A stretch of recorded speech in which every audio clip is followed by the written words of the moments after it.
এই মুহূর্তে বড় খবর, জম্মু ও কাশ্মীরের আকাশে ফের পাকিস্তানি ড্রোনের উপস্থিতি ঘিরে নতুন করে উত্তেজনা তৈরি হয়েছে। রবিবার সন্ধ্যায় রাজৌরির কেডি সেক্টর ও আশপাশের এলাকায় নিয়ন্ত্রণ রেখার কাছে একের পর এক ড্রোন উড়তে দেখা যায়। সেনাবাহিনী সূত্রের খবর, শুধু রবিবারই জম্মুর আকাশে মোট 5টি ড্রোন নজরে এসেছে। পরিস্থিতির গুরুত্ব বুঝে সঙ্গে সঙ্গে ভারতীয় সেনা গুলি চালায় এবং অন্তত একটি ড্রোন গুলি করে নামানো হয়। পরপর গোটা এলাকায় তল্লাশি অভিযান চালানো হয়।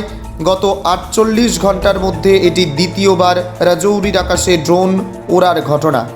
এই ঘটনার কয়েক ঘন্টা আগেই মঙ্গলবার দুপুরে সাংবাদিক বৈঠকে ভারতের স্থল সেনা প্রধান জেনারেল উপেন্দ্র দ্বিবেদী পাকিস্তানকে কড়া বার্তা দেন।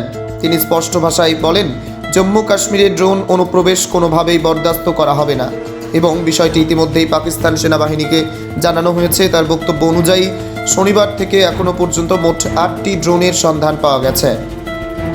সেনাপ্রধানের মতে এই ড্রোনগুলি মূলত নজরদারির উদ্দেশ্যেই পাঠানো হতে পারে।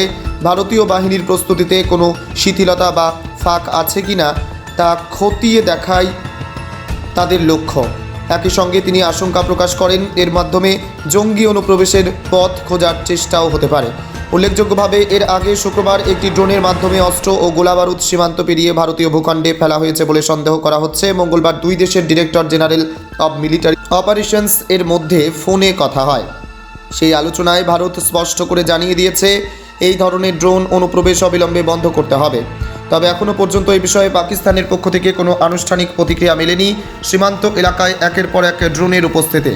সেনা দিবসের ঠিক আগে এমন ঘটনায় স্বাভাবিকভাবেই নিরাপত্তা নিয়ে উদ্বেগ বেড়েছে। সেনা ও নিরাপত্তা সংস্থাগুলি গোটা পরিস্থিতির ওপর কড়া নজর রাখছে এবং সীমান্তে সতর্কতা আরও বাড়ানো হয়েছে।